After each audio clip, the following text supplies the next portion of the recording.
家好，我是小敏，今天就来说说凯爷的星球系列的终极篇《星球崛起：终极之战》。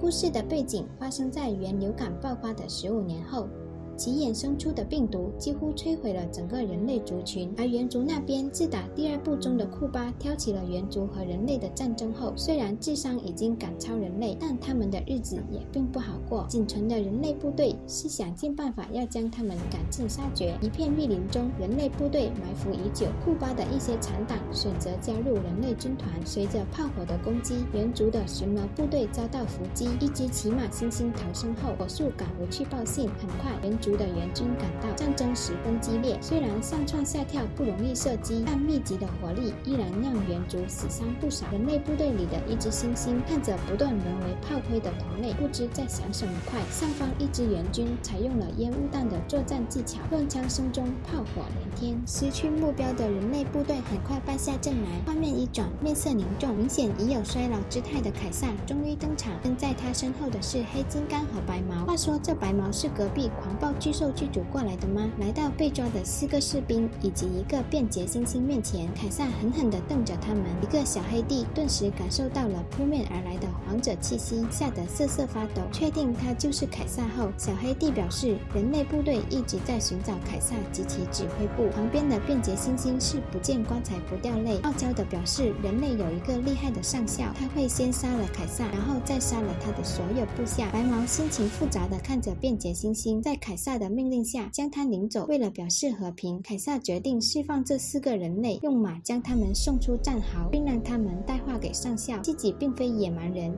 只想结束这无休止的战争。一回头，白毛来报，便捷猩猩袭击他后跑了。瀑布旁，大部队在此疗伤，休养生息。凯撒的大儿子蓝谋和火箭回来了，父子俩拥抱在一起。胜利归来的他们收到了猿族们的热烈欢迎。瀑布后是他们暂时的居住地。蓝谋告诉父亲，他们找到了一块世外桃源，离这里很远，只要大家迁徙过去，就不用再担心人类的侵扰。白毛的内心其实早已对人类惧怕不已，提议当晚就出发。凯撒则表示集体行动目标太大，他会尽快想一个安全的办法转移过去。晚上，凯撒看着熟睡中的妻子和小儿子，思考着种族的未来。道道绿光透过瀑布穿了过来，悄无声息出现的绳子让警觉的凯撒意识到人类已经发现了这里，正在准备突袭。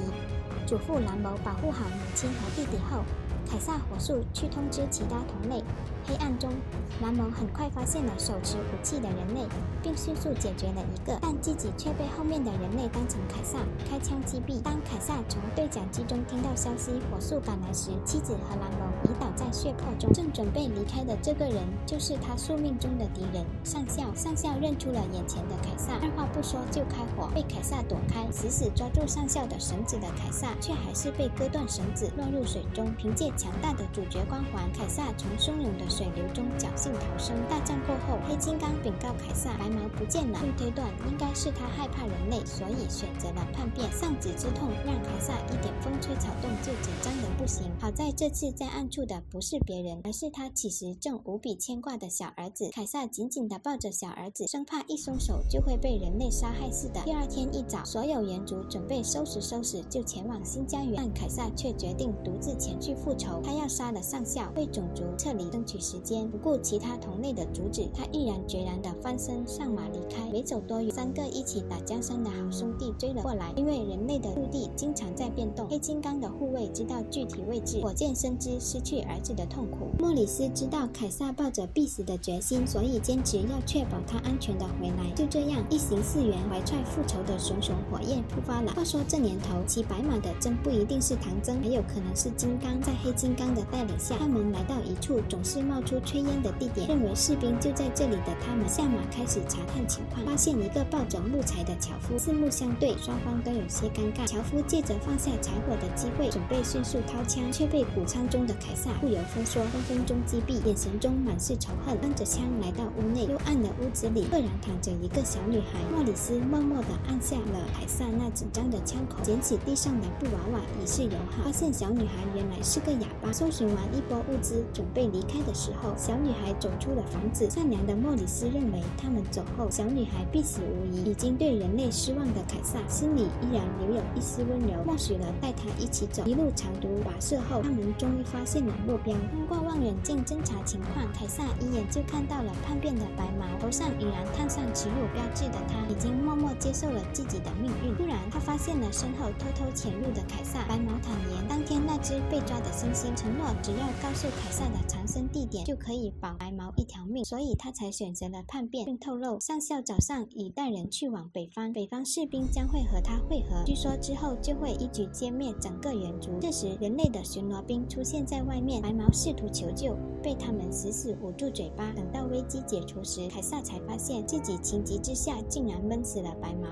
篝火旁，凯撒似乎看到了火光中的库巴，浑身是血的他念着凯撒一直遵循的原则：猿族不杀同类，如同诅咒一般的库巴让凯撒从噩梦中惊醒，他意识到了自己的黑化。这时，人类的军队正开车离开，凯撒带着同伴骑马迅速追上。大雪纷飞中，他们发现人类停了下来，远处还传来几声枪响。凯撒他们赶紧躲在一块岩石后面静观其变。一切都过去后，凯撒带着大家伙前去查看情况，发现这里竟然躺着几具人类的尸体，有个命大的还没死透。醒了过来，凯撒问他开枪缘由时，突然发现他竟然和小女孩一样，都是哑巴。在征得其人的同意后，凯撒用枪帮他提前结束了痛苦。因为耽误了些时间，凯撒跟丢了军队，利用猿族的长处爬上高塔查看情况，独自在下面等着的小女孩沉浸在自己的世界里，摆弄着布娃娃，并未察觉有个身影鬼鬼祟祟的靠近，偷走了背包中的望远镜和短枪。高塔上的黑金刚低头看到了这一幕，一声咆哮，吓得这家伙慌得一批，骑着马就开始跑路。凯撒立刻带队骑马追击，赶偷凯爷的东西，看样子是不想活了。冰天雪地中是好一阵你追我赶，猩猩骑马比人都帅，你说气不气？在一个建筑物前，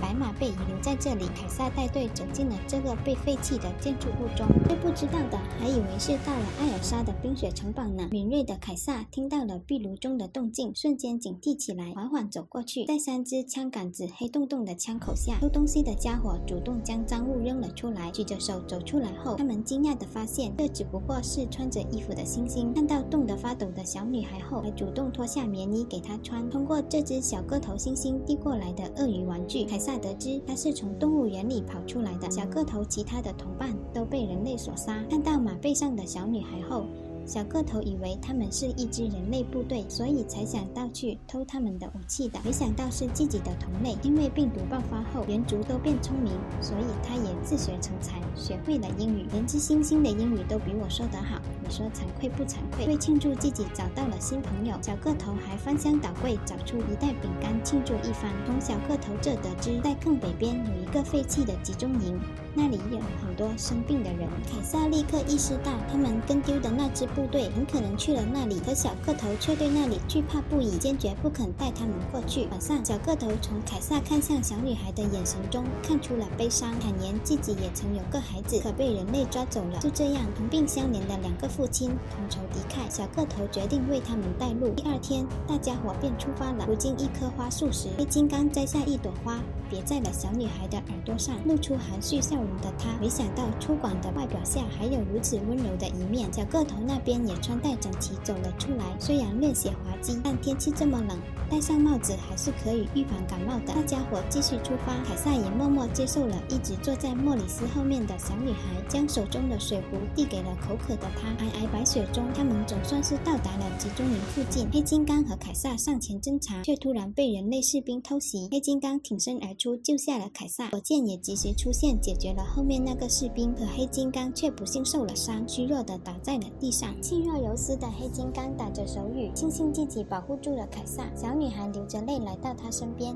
将耳边的小花插在了黑金刚头上。在一片忧伤中，体格担当黑金刚就这样牺牲了。莫里斯提出他们现在寡不敌众，回去找同伴还来得及，可凯撒却坚持要继续复仇。莫里斯悠悠地表示，你越来越像库巴了。一句话戳中了凯撒的要害，他愤怒地起身让火箭和莫里斯回去。他再次决意要独自继续自己的复仇之旅。凯撒气喘吁吁地慢慢接近集中营，在外面他发现了很多被绑在步行架上的猩猩，已经被折磨致死，跌跌撞撞地继续往前。站在高处的他看到集中营里放满了他的种族，触目惊心的场景让他难免有些惊惧。有只还没断气的猩猩告诉凯撒，在凯撒他们离开后，迁徙的大部队就遭到了上校的伏击，上校却并没有急着杀了他们，而是利用猩猩当起了免费劳动力，帮人类修筑高墙。很明显，这是用来抵御人类自己的。可还没等凯撒弄清楚缘由，他就被身后的人攻击，打晕了过去。这名上校究竟在害怕什么？那个小女孩为什么会变成哑巴？在这场终极之战中，等待凯撒的又将是什么？咱们下期接着说。今天的视频就到这里，我是小敏，咱们 Hello， 我是新人小敏，以后会经常分享我的珍藏影片。你们喜欢看什么类型的，可以留言给我，我都会专门去做。